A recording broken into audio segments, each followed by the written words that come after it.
Okay, dumako na po tayo dito. Talakayin natin ang walang yang press con ni kahapon. Ha? Talakayin po natin to, ang walang yang press con kahapon ng mga 18 kargador, 18 kargador, 7 engot, 24 na inutil. Pakinggan natin. Ang nag-iipon ng kaso itong si Mike Defensor dahil lumalabas na siya ang may pakana ng fake Blue Ribbon Committee hearing ngayong June 16, 2026. Biro mo siya? Anong kinalaman ni Mike Defensor? Mga kababayan, ano po kinalaman ni Mike Defensor para siya mag-hearing? Putang ina niyan. Aray ko.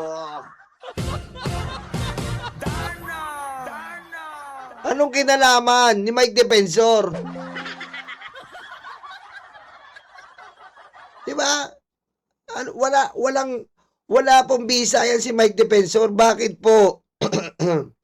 Ito po, pakinggan nyo pa sinabi ni Marcoleta.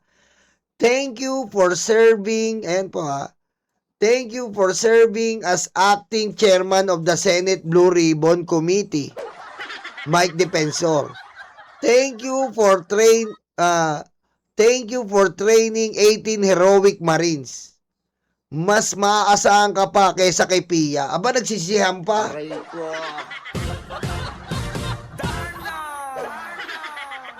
Nagsisihan pa, mga kababayan. Nagsisihan pa.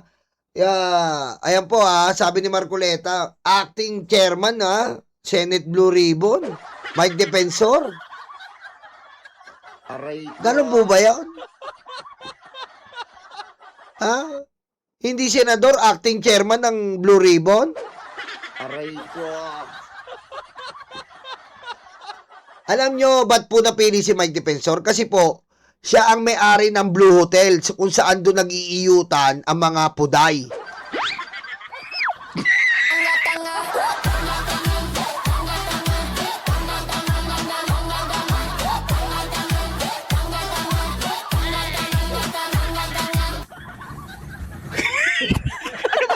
Diba? Kaya sanay na sanay po ito sa mga Blue Hotel, nag-iiyutan ng mga single mommies na binibenta yung puday sa aquarium. Diba? At tandaan nyo, ano po ba yung hotel ni Mike Defensor? Blue Hotel ng asawa niya. Doon niya po pinapaiyot ang mga napipili sa Chicago Bar. Aray ko. Kaya sanay na sanay po ito. Ngayon, dahil magaling siya, sabi ni Marcoleta, siya napili birang Blue Ribbon. Dahil may-ari siya ng Blue Hotel. Kaya na niya, no? Aray ko. Lupit, no? Lupit, man. Diretso natin. Opo, tuloy sila dahil kahit sinabi na ng venue na cancelled na yung event, dinilit nila yan. At eto, live na yung Net25, pati na yung SMNI. Ayan, makikita nyo yung 18 na kargador, pati na yung mga DDS vloggers na hindi kayang makapasok ng Senado. Sabi ni Senator Erwin Tulfo sa Blue Ribbon hearing ni Mike Defensor, malinaw na usurpation of authority yan dahil hindi naman sila ang Blue Ribbon. Tama po yan dahil wala namang government position si Mike Defensor at yung usurpation of public authority, yun yung person with or without pretense of official possession shall perform any act pertaining to the government or to any person in authority or public officer without being lawfully entitled to do so shall be punished with imprisonment for not less than 2 years nor more than 10 years. Yan. Yan po ang magiging kaso niya. Usurpation of authority. Tapos, kasi po, kapag hindi ka po authorized, hindi ka autorisado civilian ka lang hindi ka naman public officer. Isa ka lang bugaw na nagpapaiyot sa mga puday sa aquarium ng Chicago Bar. Isa ka lang bugaw na kapag may napili na puday sa aquarium, didiretso mo sa Blue Hotel. Aray ko. Iba po yung Blue Hotel sa Blue Ribbon. Pero kahapon po, pinagsama nila si Mike Defensor na sanay na sa mga blue, diniretso sa Blue Ribbon. Aray ko. Aray ko. Okay? Siya po ang ginawang committee chairman. Hindi po senador yan. Hindi po public official. Bakit ganon? Aray ko. Oh. Ibig sabihin, dahil walang legal position si Mark Defensor para magsagawa ng Blue Ribbon Committee hearing, siya ay pwedeng makulong. Isama mo pa yung plunder at indirect bribery case na isinampa sa kanila, kasama dyan si Marcoleta. Oh, yan. Yan. Diretso kulungan kayo ni Marcoleta. Riding in tandem kayo, ha? Oh. Riding in tandem. Aray ko. At ang mga senador na sasama sa fake Blue Ribbon na ito ay pwede ring kasuhan dahil wala silang parliamentary immunity na magpoprotekta sa kanila upang malayang makapagdebate, deliberate, and legislate without fear of retribution or subsequent legal consequences for statements they make or acts done in the course of their official duties. So kanino kayo kampe? Kay Mike Defensor o kay Tulfo? Kay Idol Rapi. Idol Rapi pa rin tayo. Ikaw ang idol ko. Idol ng mga Pilipino. Idol Rapi. Idol Rapi. Si Idol Rapi. Aray ko. Diba? Dito tayo. Eto na po. Dinamay na si Cheese Escudero. Bahay ni Senator Chase Escudero daw. Yung address po, sir, talagang hindi ko po, sir, matuloy, sir. Kasi advance tip kami nun, sir. Bali yung nakaalam, sir, yung driver namin, sir. Okay. Pero, sir, dyan, sir, sa loob ng bahay niya, sir, kumain pa kami dyan, sir. Ang ulam namin, hipon, kasama ko yung mga katulong niya, sir. Ang tontuwa yung mga DDS. Tangin ang hearing yan, no? May hearing ba ganyan? Woo! Tangin. Squatter no? Squatter. Oh! Aray ko. Yan.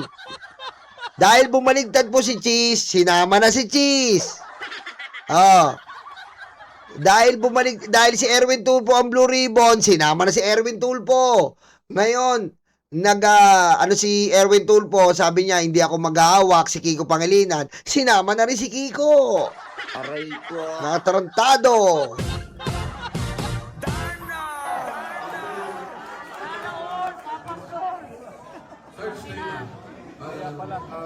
Layo ka, Sarge, para ba eh? Hindi, sige, sir. Sarge, layo ka. Sige, kwento mo na. Hindi mo na kailangan. Kasi noong 2024, muna ulit sunong sa PTC, kasama ko sa convoy, papunta sa convoy ni Santiago bilang security detail at pupunta kami sa bahay ni Senator Francis Escudero sa number 159 Street Corner, Hernani, New Manila. Nagatid kami ng apat na malita na may iba-ibang sukat. Galing. Ayusin mo magbasa. Yung basa mo parang magaling pa sa yung anak ko eh. Nag-deliver po kami ng maleta. Iba ang sukat. Aray ko. Ayusin mo! Mga galit si Marcoleta niyan. Ganyan na ganyan si Gutese. Aray ko. Tanginan nyo, hindi kayo nahiya. Mga bayaran kayo, leche kayo. Aray ko. Oh, tapos hindi po yan harap pag pinatawag. Oh. May tanong dito, Nyolo, paano kung nasa kulungan si Marcoleta, tatanggalin ba ang wig? Aray ko.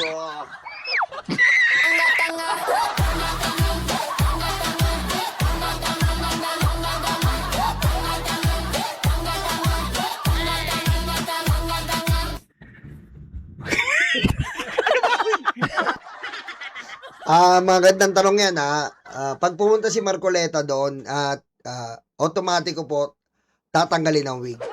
Tatanggalin po. Kasi mahirap po, baka may nakatago dyan satellite. Aray ko. Yeah. Kasi po sa wig ni Marcoleta, ano po yan pwede maglagay ng aparador. Bawal po yon. Kailangan, wala kang dala doon na anuman, pwede pong cabinet, baka nasa loob ng wig. Kaya i-inspection mo po maigi yan at ipinagbabawal yan. Aray ko. At tanggalin. Yun na po, sir. Sarge, itong picture na to, yung kinikwento mo isa yun. O, kita mo, oh. Tingnan mo si Mike Defensor ang inaano, parang yung coach sa basketball team. O, di ba? Ito, coach eh. Coach. Kumbaga, dinudugtungan niya para may idea yung mga kargador. Galing eh. May coach. Oy, Papa. Yan na po yun. Pati support ko lang. Diyan mismo sa loob yan ng nag-unload ng Manila. Sino tong tatlong nakatayong to? Ako yung gumawa niyan sa security niya po yun. Okay. O, kita mo, ang hirap po ngayon ha. Ang hirap, mga konting selfie ka lang, kargador, kasama ka na. O, ito. O, ito pa po. O, siyempre, sino naman? Arnold Clavio naman po. Si Arnold Clavio. Na si Bernard Peralta. Doon ko po nakita yung mga nabibigyan po ng mga paper bag na mga angkor na mga taga-media. O. Kagaya po ni Arnold Clavio. Galing, no? Ang galing, Arnold Clavio. Aray ko.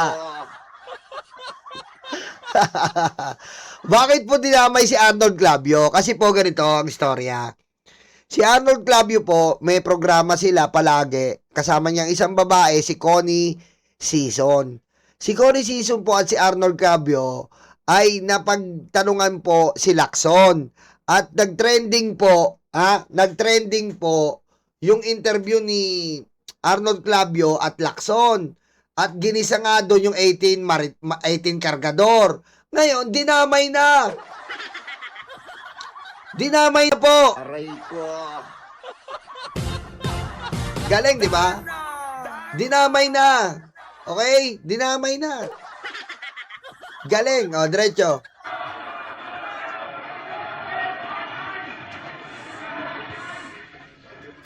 At doon lang po muna at sa affidavit ko na lang po yung binanggitin ng kolumnista. Oh, ayan po, dinamay na si Arnold Clavio, puti.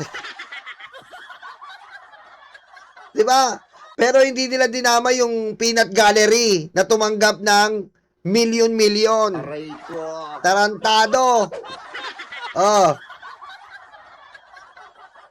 Oh, eto pa tayo. Oh, Ramon Tulfo naman tayo. Oh, Ramon Tulfo. Oh, si Ramon Tulfo naman. Bali, ito dahil na-open naman to, sa mga media personality, dadagdag ko doon si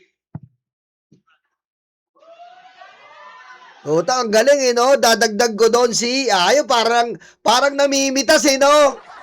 Parang namimitas. Puta, wala sa affidavit yan, mga kababayan, ha? Wala na sa affidavit nila yan.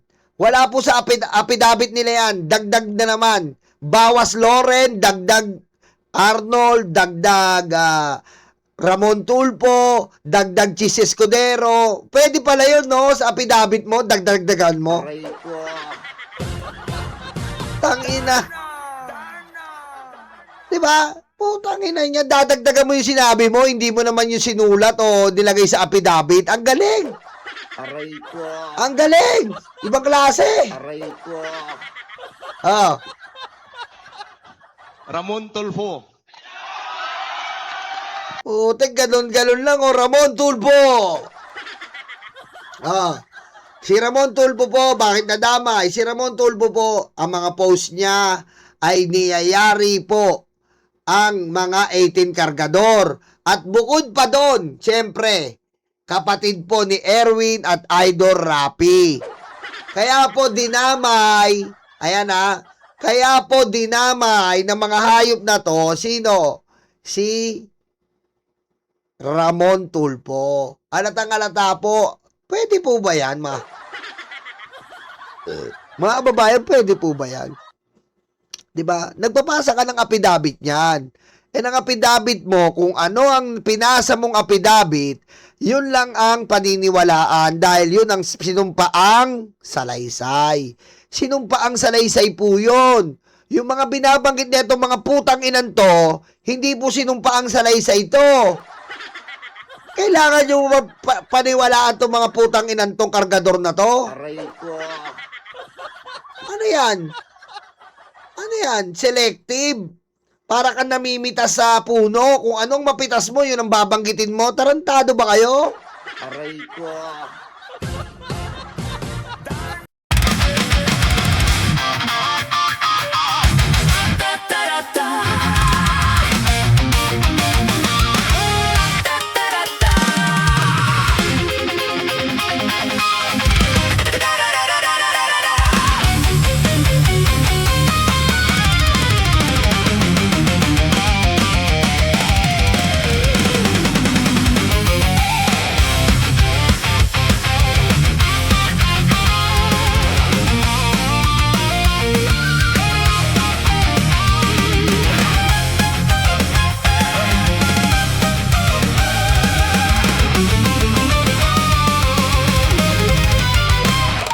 Madilim daw ang paligid, putukan daw ay maririnig.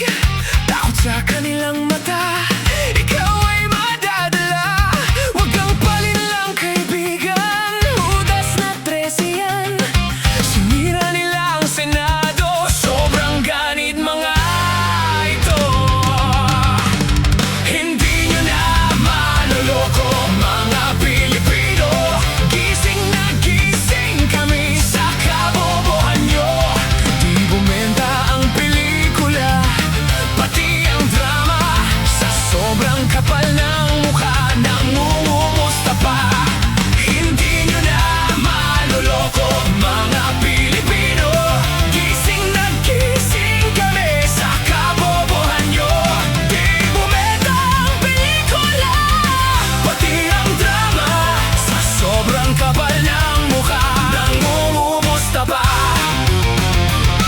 May kaso at may sabit, sila sama-sama. Sigaw ng puso'y Duterte, abay nakakaputang ina. 10 utos kaibigan, huwag patayin ang kapwa mo. Tinago nila si Bato, pinatakas din ito. Hindi nyo na maloloko mga Pilipino. Gising na gising kami sa kabobohan nyo. Di bumenta ang pelikula, pati ang drama. Sa sobrang kapal ng mukha, nangungumusta pa. Hindi nyo na maloloko mga Pilipino. Gising na gising kami sa kabobohan nyo. Di bumenta ang pelikula, pati ang drama. Sa sobrang kapal ng mukha, nangungumusta pa.